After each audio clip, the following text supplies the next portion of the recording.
بسم الله الرحمن الرحيم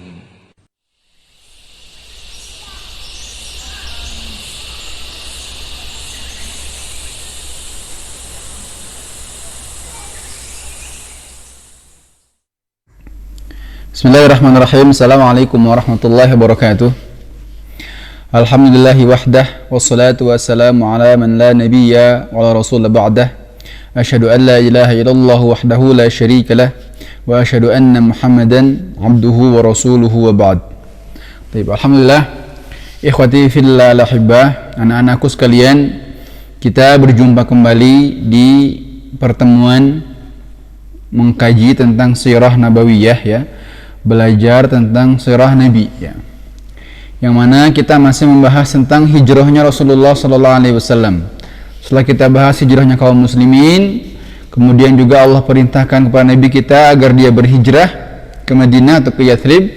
Maka kali ini kita akan bahas prosesi atau bagaimana langkah Nabi dalam berhijrah ke Madinah. Nah, taib. Ikhwas sekalian, Rasulullah sallallahu alaihi wasallam setelah diperintahkan oleh Allah untuk berhijrah ke Madinah atau ke Yathrib, maka Rasulullah menemui Abu Bakar yang sudah kita bahas kemarin, bahwa di sore harinya Nabi menemui Abu Bakar kata bahwa, "Ya Abu Bakar, aku diperintahkan untuk berhijrah ke Yathrib bersama engkau sebagai teman perjalananku." Nah, kemudian Abu Bakar menyiapkan bekalnya, memilih 2 kendaraan, kemudian juga menyewa 1 orang penunjuk jalan. Intinya Nabi mengatur strategi. Nah, tibalah saat dimana Rasulullah SAW memulai perjalanan itu sekarang. Nah, yang akan kita bahas di pertemuan kali ini. Taib. Kita lanjutkan bahwa orang-orang kafir Quraisy telah mengetahui bahwasanya Muhammad SAW akan berhijrah ke Yathrib, maka mereka tidak mau itu terjadi, karena kalau sampai Rasulullah hijrah ke Yathrib, maka akan terkumpul jam'un, suatu kelompok kekuatan yang sangat besar dari kaum muslimin yang nantinya mungkin siap untuk meluluh lantahkan mereka di kota Mekah. Nah, ikhwas sekalian, maka mereka membuat strategi juga orang kafir ini dengan mengutus 1 orang dari setiap kabilah untuk membunuh Rasulullah sallallahu alaihi wasallam supaya kabilahnya Rasulullah tidak menuntut balas atau tidak menuntut diyah kepada mereka. Nah, taib. Nah, dan Rasulullah SAW juga membuat strategi. Nah, pertama, Rasulullah SAW meminta Ali bin Abi Thalib untuk tidur di kamarnya Rasulullah. Nah, untuk tidur di kamarnya Rasulullah. Nah, kemudian pada malam harinya Rasulullah SAW melihat banyak orang-orang, para pemuda yang dengan pedangnya, dia mengelilingi rumah Rasulullah SAW. Sesekali mereka mengintip ke dalam. Nah, dilihat ada nggak Muhammad dalam, ternyata ada sedang tidur, padahal sejatinya itu Ali ibn Abi Thalib radhiyallahu anhu. Nah, maka Nabi memutuskan untuk keluar malam itu, meskipun dikelilingi oleh orang-orang kafir ketika itu di sana yang ingin membunuh Rasulullah sallallahu alaihi wasallam. Nah, maka Nabi atau Rasulullah SAW keluar rumah lewat pintu belakang. Keluar rumah lewat pintu belakang. Nah, taib.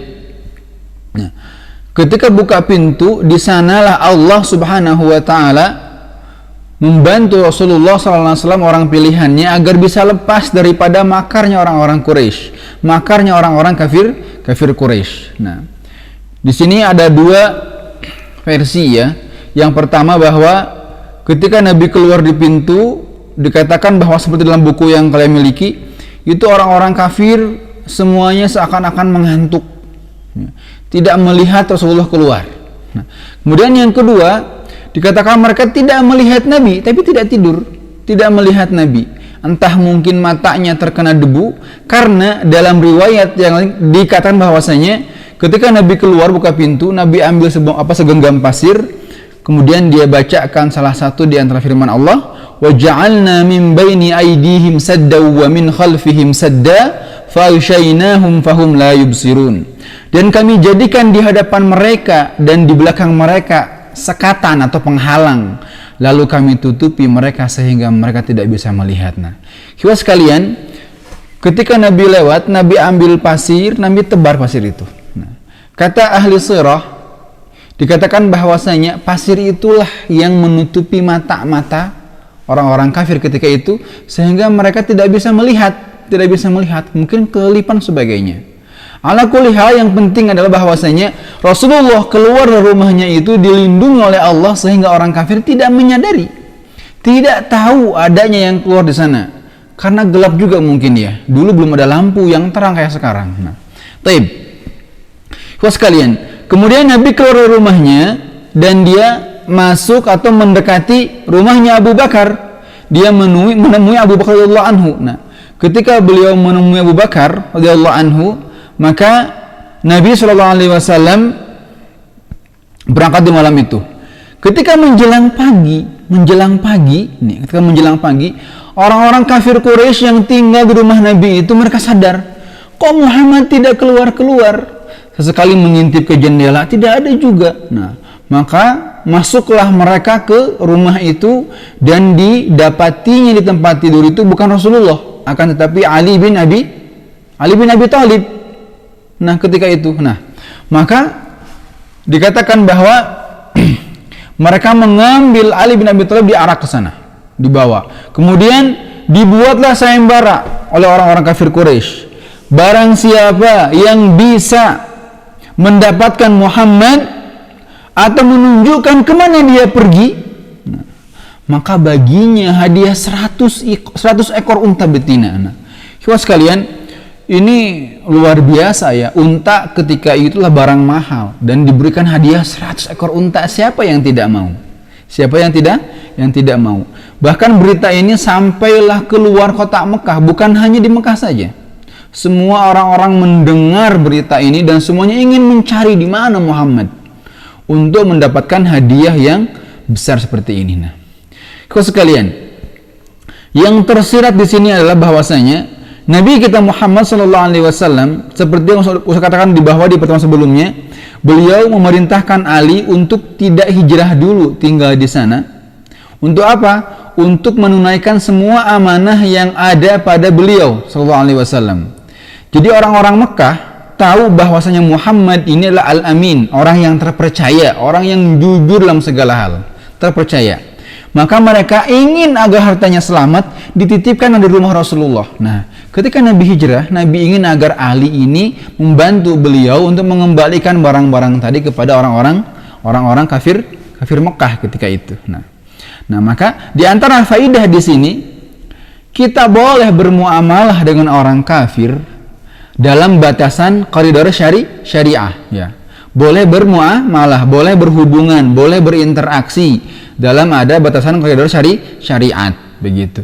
Apa jika hanya sebatas keuntungan duniawi saja, tidak menjadi masalah. Jual beli, antum beli barang di tokonya orang kafir tidak masalah, gitu ya. Begitupun sebaliknya. Akan tapi lebih bagus kalau kita selama masih ada di saudara kita yang muslim, maka ambillah dari mereka. Nah, baik. Sekalian, diberitakanlah bahwasanya 100 ekor unta betina bagi siapa saja yang bisa mendapatkan Muhammad atau menunjukkan jalannya. Nah, ini beritanya luar biasa. Dan Rasulullah SAW pun mendengar berita itu. Maka Nabi kita Muhammad SAW berangkatlah dari Mekah itu menuju tempat di mana suatu gunung yang di sana terdapat suatu gua kecil yang dikenal dengan nama Gua Thur ya. Beliau tinggal di sana bersama Abu Bakar radhiyallahu anhu. Dan ini menjadi salah satu strategi dakwah Rasulullah SAW. Dikatakan bahwasanya arah dari Mekah menuju tempat ini, Gua Thur ini adalah sebenarnya arah yang tidak atau bisa berlawanan, dikatakan berlawanan dengan arah menuju Madinah atau Yasrib. Ini strategi beliau. Mutar dulu mungkin ya, supaya orang kafir tidak curiga. Nah, ikhwas sekalian, orang kafir mereka mencari Rasulullah, dicari sampailah diikuti beberapa jejaknya itu sampai di pegunungan batu yang ada Gua Thur di sana, dan Nabi berdiam di gua itu. Padahal sejatinya jika seandainya mereka itu ingin mencari, mudah sekali. Lihat di gua itu ada Muhammad SAW.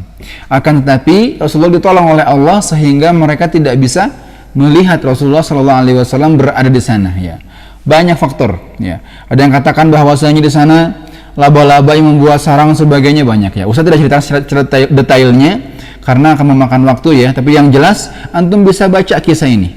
Yang penting antum tahu bagaimana perjalanan Rasulullah SAW berhijrah dan strateginya dalam berhijrah seperti apa. Nah itu, bersembunyi di sana, kemudian mereka membuatlah sayembara tadi sehingga bagi siapapun yang mendapati Muhammad akan berlomba-lomba untuk mendapatkannya atau menunjukkan kemana dia pergi. Nah, ikhwas sekalian, ya, taib. Di sini diamlah Nabi di Gua Thur ini sebagai salah satu langkah berhari-hari di sana untuk menghindari kejaran kaum kafir Quraisy. Yang nantinya akan kita ceritakan bagaimana Nabi bertahan hidup di sana. Nabi mengatur strategi agar tidak diketahui orang kafir Quraisy kemana beliau pergi. Dicari di Madinah, tidak ada kabarnya mungkin. Dicari ke arah sana, tidak ada kabarnya mungkin. Nah, maka inilah salah satu di antara strateginya Rasulullah SAW dalam berhijrah. Nah, maka Nabi kita Muhammad SAW dialah orang yang kuat, kemudian juga hebat strateginya. Terbukti nanti ketika sudah sampai di Madinah, beliau memenangkan begitu banyak peperangan dengan orang-orang kafir. Nah, taib, sekalian, sampai sini kita putuskan dulu bahwa Nabi SAW berangkat dari Mekah Abu Bakar bersembunyi di gua Thur berhari-hari di sana untuk menghilangkan jejak daripada kejarannya orang-orang kafir Quraisy. Nah, taib. Mudah-mudahan antum semua bisa fahami kisah ini. Ustaz tidak bisa ngebut-ngebut dalam menceritakan hijrahnya Nabi ini. Kenapa? Supaya kita faham perlahan bagaimana Nabi mengambil langkah, bagaimana Nabi membuat strategi dalam berhijrah, bagaimana Nabi SAW mengatur itu semua, dan itu tanda bahwasanya beliau adalah pemimpin umat ini. Beliau adalah orang yang Allah pilih untuk memimpin umat ini menuju kejayaannya, dan dialah sebaik-baik manusia yang sudah sepantasnya untuk kita jadikan sebagai suri tauladan. Taib, jazakumullah khairan katsira. Kita akhiri, subhanaka allahumma wa bihamdika asyhadu an la ilaha illa anta astaghfiruka wa atubu ilaik. Wassalamualaikum warahmatullahi wabarakatuh.